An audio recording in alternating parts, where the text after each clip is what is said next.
The following program is intended for mature audiences. A democratic republic of sports. The Sportsocracy with ESPN Asheville hosts Tank Spencer and Jeremy Greene. Next up, the San Francisco 49ers.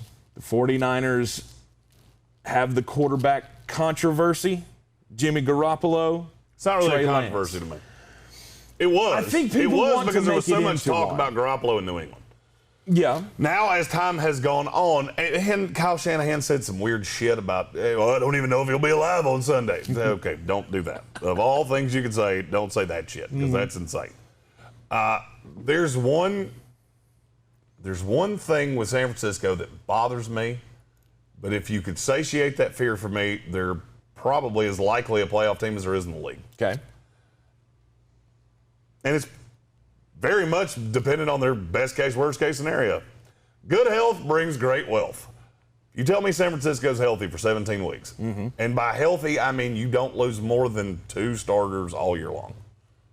In the long term. Right. They're going to contend aggressively for this division. The funny thing is that's what I feel like is going to hold back 2 of the 4 teams of this division if they get held back.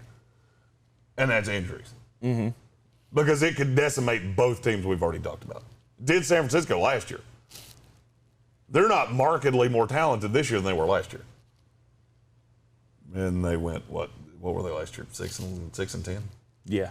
I know they were bad because of health. I feel like Jimmy G gets overlooked as being I'm not saying he's an elite quarterback. He's a pretty damn good quarterback. He is a pretty damn good quarterback, and the fact that he's only played 1 full season really hurts his image.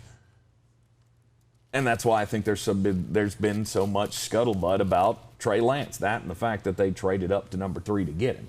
How many times do you trade up into the top 5 to draft a quarterback and not play him? I feel like if they can resist the urge of pulling the trigger too early on Trey Lance, so I don't think it's going to be a real problem. The only way I think he sees the field is injury issues or getting snaps in a blowout game or something like that. That's the only way that I can see this front office making the decision and the coaching staff making the decision to go with Trey Lance, is if he's absolutely needed. That's the only way he plays this year. Yeah. If you have Jimmy G healthy, he can do great things for you. Problem is, he's had a lot of health issues. Well, he's had 1 season where he played 16 games. Chuck G asked me what's the early take on Lance. He's being brought along very slowly. When you watch clips, and I'll be honest with you, one of the things that has become, and I hate that I have to say this out loud, but one of the tools that I've started using for how does a team really feel about a guy? Watch how they treat him on social media. And Trey Lance's has been a lot of teaching him how to play the position. That tells me this is a long-term project for you. Right. I didn't believe that at first because I couldn't believe you would trade up to take a long-term project. Well, apparently they did. I like Trey Lance a lot. I've said repeatedly, I think he's going to be what Cam Newton was sold to. He will be the bill of goods that Cam Newton was sold under for a long time. Because he does have a legitimate big boy arm. And he's as good of a runner as Cam Newton was, if not better. We talked about this team and their off-season grades videos of how well they did in the off-season. Bringing everybody back, picking up Alex Mack from Atlanta. I feel like they did. That's probably the most underrated signing of the year, by the way. That and Trent. Trent Williams. There you go. Yeah. It's like Gary Trent. Well, I mean, Trent Williams, he's one of the best left tackles in the league. I do believe he was overpaid, but because I don't think he's that clearly, he's clearly the highest paid. I don't know that he's clearly the best. Right. But it's very important to have your line intact. I think the line's very good. They're going to be able to run the ball really well. It all comes back to health. Everything with this team comes back to health. Because you can't tell me this team's healthy and they don't go at worst 11-6. Yeah. Speaking of the running game for them, what do you think of Trey Sermon? How do you feel is he being overhyped? Yes. For the love of God, yes. Good Lord have mercy. Just because he's a running back that's been given to Kyle Shanahan does not mean he's going to be Barry fucking Sanders. Mm-hmm. Calm your tits on Trey Sermon. I watched tape on Trey Sermon enough to go, nope. He's a bit player in the NFL. Stop taking him in the 6th round of fantasy drafts for the love of all that's good and holy. I've seen people take Trey Sermon ahead of Mike Davis, who's the only living, breathing running back in Atlanta. Stop it. No. Yeah, there's a lot of hope that he is going to take over in that backfield, but Raheem Mostert is still healthy, right? Raheem Mostert's back. He's healthy.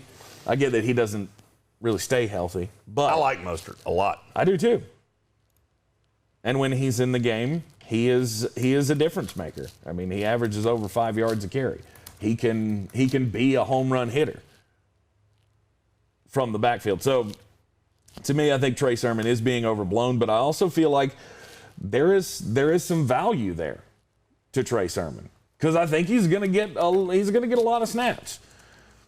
It's not San Francisco's not a one-horse town, and they haven't been. They just keep rotating in backs and riding hot hands, and I still think there's value there. But yeah, if you're having to take him in the 6th round of a fantasy draft, that's not value. Yeah. Now, and obviously we talked about the health. So guess what?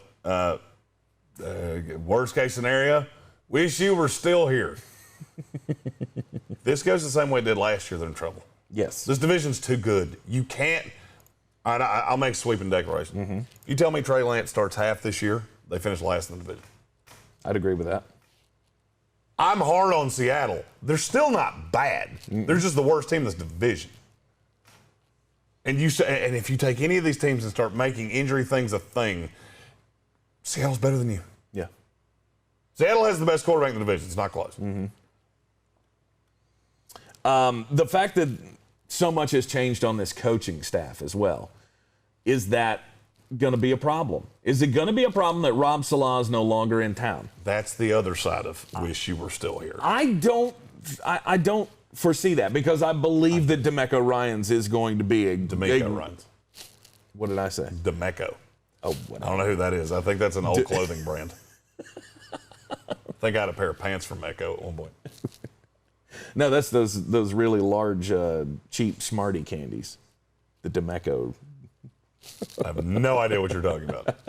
DeMeco Ryans. Excuse me. I believe that he's got the makings of a really good He'll be a head coach in the this NFL. League. He will be a head coach in this league. Okay. If you're telling me you lost arguably the best defensive coordinator in the NFL, mm-hmm. one of the smartest young offensive minds in the NFL, mm-hmm. and you lost him in the same year, you can't tell me that's not going to hurt. Mm-hmm. Can't. How many times have we seen this? You can't tell me that's not going to be a problem. Now, can you smooth it out by the end of the year? Yeah, I think so, because I think DeMeco Ryans is a really smart guy. I think he's a damn good coach. Mm-hmm. It's going to be a little lumpy to start off with. It's the way it always goes with rookie coordinators. Mm-hmm. Name me a rookie coordinator that came in and you just went, son of a bitch, 4 weeks in. There's not one. It's different. Everything's changed. You're the one making the calls. It's different when you're the guy that's actually calling the plays. Mm-hmm. You got 40 seconds to make a call, and you don't have anybody to defer to. That, to me, that's the scariest part, is Salah. Yeah. And the defense loved him. I think they loved DeMeco Ryans, too. But there's going to be a little bit of a morale hit without Salah there. That's one thing I've noticed with him with the Jets, is that everybody he comes in contact with loves him. So I think that will be I don't think it's going to be a huge sweeping problem. I just think you're going to notice in close games, maybe there's a suspect call, maybe there's something that you go, I don't think Salah would have done that. Smooth those out by the end of the year, get into the playoffs, and not a problem.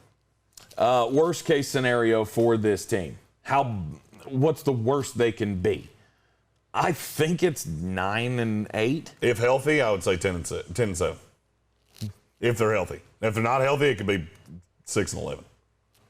But that, to me, that's a Jimmy injury. That's another Bosa injury. That's, right. Maybe Warner. That's a lot. You would have to do a lot of things. Mm-hmm. Kittle. Something happens to Kittle. That's gonna really hamper the offense, which kind of leads me into the one thing. The one thing that I would do to make this team better is find a reliable wide receiver. The reliable wide receivers are hard to come by, I understand, but you have Deebo Samuel and Brandon Ayuk as your top two wide receivers, and I just, they're so young and in an injury-riddled season last year, we haven't seen them stay healthy. So I really would have loved to have seen them been in on, I don't know. They just have so many weapons. I like Richie James. I like Jalen Hurd if he can stay healthy. Mm-hmm. I'm not worried about that. This is a predominantly running West Coast team, so I'm not worried about any of those things. Okay. What are you worried about? You should re-sign Richard Sherman. Vet guy, knows the system. Mm-hmm. You did lose pieces in the secondary. To me, it's you re-sign Richard Sherman. 1 year deal. I'm not saying you have to, break the bank or give him the bag or anything like that. But I think it would be helpful to have him on this team. Mm-hmm. And I think he wants to be with this team. That's why I think he hasn't signed anywhere. It's because he wants to come back to San Francisco and he knows it's still a possibility. Mm-hmm. And until it's not, he's not going to go somewhere else. Okay. Alexander just said in the comments, this is an incredibly deep team. I agree. Mm-hmm.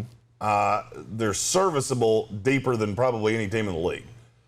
The problem is last year was death by 1,000 paper cuts. And then you started cutting fingers off. Kittle, Garoppolo, Bosa. Mm-hmm. Can't do that again. Can't do that again. You'll be right in the same spot you were. No. San Francisco 49ers best case scenario, are they on your short list to win a Super Bowl? I have 5 teams that I think can win a Super Bowl. If you told me it was 8, San Francisco would be 6. Mm-hmm. Yeah, they're definitely on my short list as well. I don't feel like what happened last year with the injuries is repeatable. It almost can't be that bad again. Right, exactly. I mean, we've seen teams do this over time, but they lost 6 starters against my Jets last year. Mm-hmm. That's unfucking heard of. Right. It can't happen again is where I'm going with this. Obviously, it's football. Everybody, injuries are going to happen. But I feel like the stroke of bad luck, it just can't get any worse than that. And this is a team that has all phases of the game covered. It's going to be a great season for San Francisco.